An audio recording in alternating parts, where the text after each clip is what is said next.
know, how they are able to, how those programs and policies will get down to the people. Okay, Jamala, please hold your thought. We understand Governor Umar Namadi has rejoined this conversation. Good evening, Governor Namadi. Good evening. How are you? How is Very well, and thank you for joining us. You know, I was asking you earlier before we had problems with that connection. We're talking about the whole nationwide protest and how your administration had to impose a curfew as a way of containing this violence. But you also said something that it was politically motivated. And the question is, how so? Well, actually, what happens in Jigawa is not really a protest, but really a violence.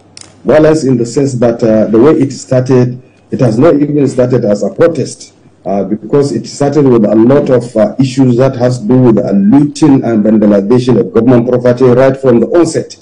And the security authorities were following them to see that they have not lose their tempers.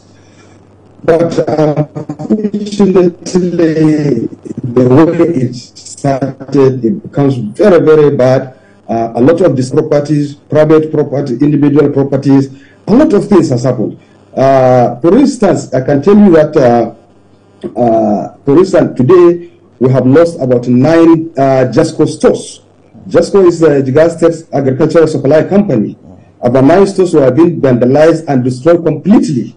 And as a result of that, a lot of goods were lost. For instance, I remember about in about 9 local government areas, a total of about 101 trucks of assorted fertilizer were lost, which was almost about 61,088 bags of fertilizer were completely lost. Now, in addition to that, at the same JASCO stores, we lost what we call assorted chemicals. About 285 cartons of assorted chemicals were also lost. And again, about 301 water pumps, solar water pumps were also lost.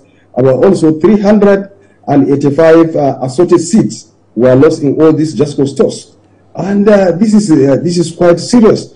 In addition to that, also, JADA, which is the Jigawa State Agricultural Development Company, 3 zonal offices were vandalized. In Hadija, in Gumel, and in Borno. These zonal offices were created since 60s, and a lot of documents are there, a lot of equipment are there.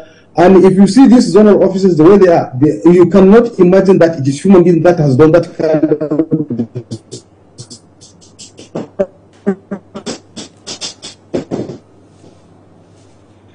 Not only the equipment, not only the furnitures, not only what of the building were completely brought down. And the amount, the content and the amount of losses done in those 3 zonal offices are yet to be quantified. So they are working on it to see what we are going to do. In addition to that, we have a state-of-art seed center in Borno. This state-of-art seed center has been one of the failure seed centers we have. And a lot of equipment in that place, almost everything was destroyed. We lost about 3,000.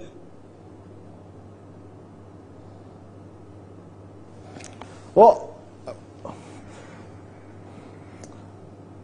okay, well, let me continue my conversation with Demola Lawrence while we reestablish the connection with the governor of Jigawa State. You know, he's talking about the losses incurred in all of these protests. It's going to take time to rebuild. Now they are saying that, you know, monies that should have been used, yes, to improve healthcare, to improve education, to improve other critical sectors of the country, will now be used to rebuild some of these government buildings and infrastructure that was targeted, deliberately targeted by the protesters and vandalized. You know, okay, we hear the governor is back online. Yes, Your Excellency, I was asking, if you look at the pattern of this protest, it appears as if, you know, government buildings and infrastructure were deliberately...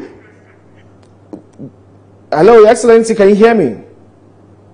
I'm hearing you. Okay, yes, I say, looking at the pattern of the protest, it does appear as if government building and infrastructure were deliberately targeted by these protesters, you know, and vandalized. Some people have said, no, this is because of a failure of government, not just in over the years. A failure of government over the years. That is why it appears as if the people took out their anger against government properties, and that does not justify their anger in any kind of destruction in any way. But they say it's also because of years of government neglect to the needs of the people. That is why it appears as if government properties became the target. Don't you think so? Well, I don't think that is the real thing, because I'm sure in Jigawa State over the years, successive government has done their best to improve the life of the citizenry in terms of agriculture, in terms of empowerment, in terms of good roads, in terms of good drinking water. A lot of things has been done.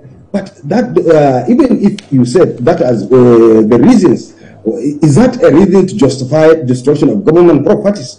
Now, for instance, with all the target you have for agriculture in Jigawa State, now you have destroyed all the 9 just co stores, and you destroyed them, and about 61,000 bags of fertilizers were lost. And these are supposed to go to the people and then utilize them. And so, does that give you a justification that because government is not doing anything and you need to do this? You are taking us about several steps backward. So I don't think that should be a justification. Okay, then you are yet to quantify the losses incurred by the people. Jigawa State, the population of Jigawa State are predominantly, the people of Jigawa State are predominantly farmers, rural farmers. The dry season is coming. The government is supposed to provide fertilizers and also some farm inputs for farmers. Yes. How are you handling all of this, considering the losses and the looting of the fertilizer and other seedlings that were supposed to be distributed to farmers?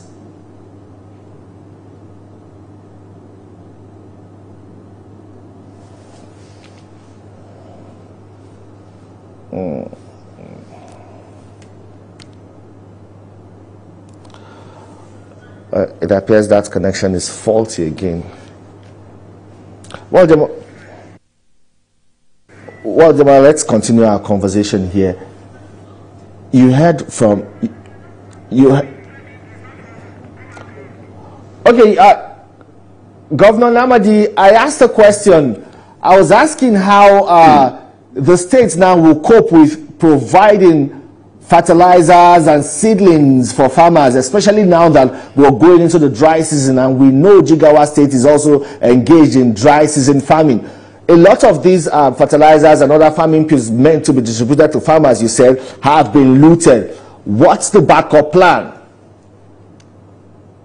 Well, you see, backup plan is that already we have, you see, the question is whether these people that have organized this are trying to demoralize the government and discourage the government to do it. I want to tell them that they have failed.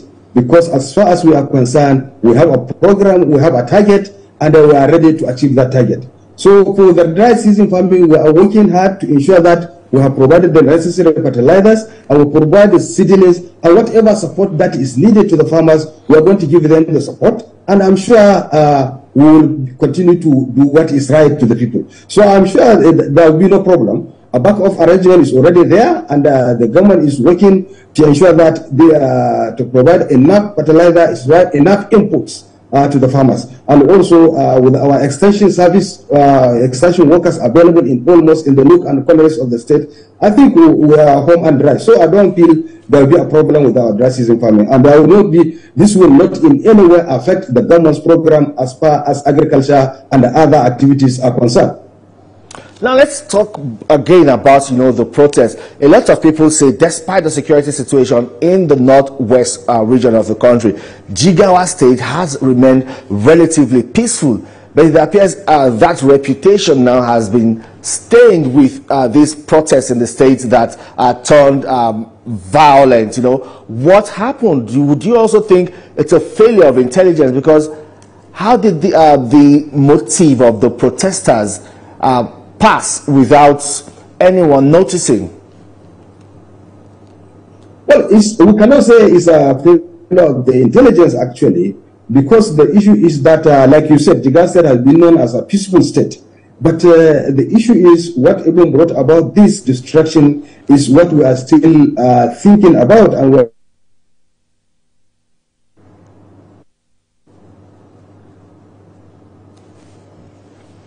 Oh dear.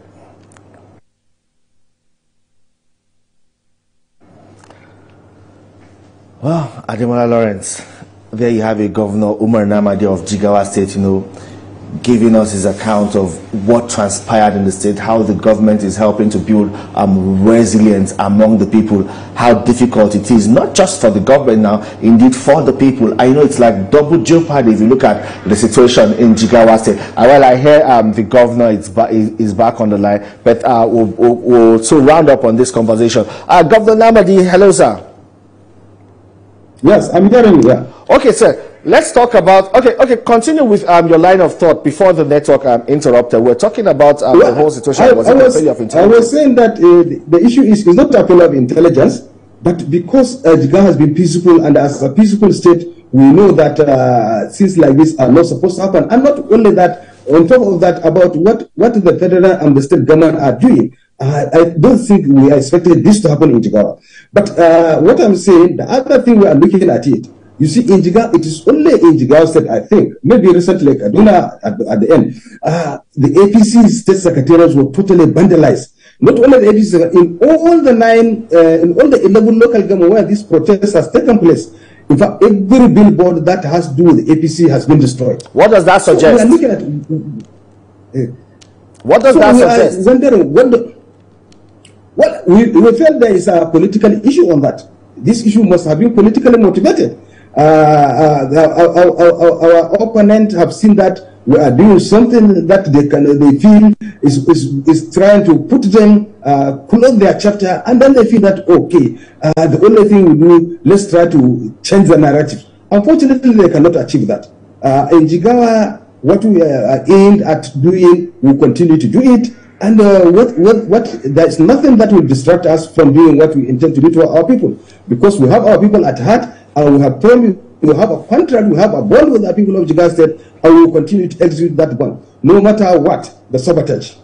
All right, Your Excellency Governor Umar Namadi, Executive Governor of Jigawa State, I want to thank you very sincerely for your time on the program, and apologies that the network has really been erratic and we could not properly enjoy our conversation. But trust I would come back to you to continue these conversations some other time. Thank you very much, Your Excellency, for your time on the program. Well, that's all on TVC News Politics on Sunday. Do remember you can see this episode again on TVC News YouTube channel. Also, you can share, like, and broadcast. We also have a WhatsApp channel that gives you the best and up-to-date news and information.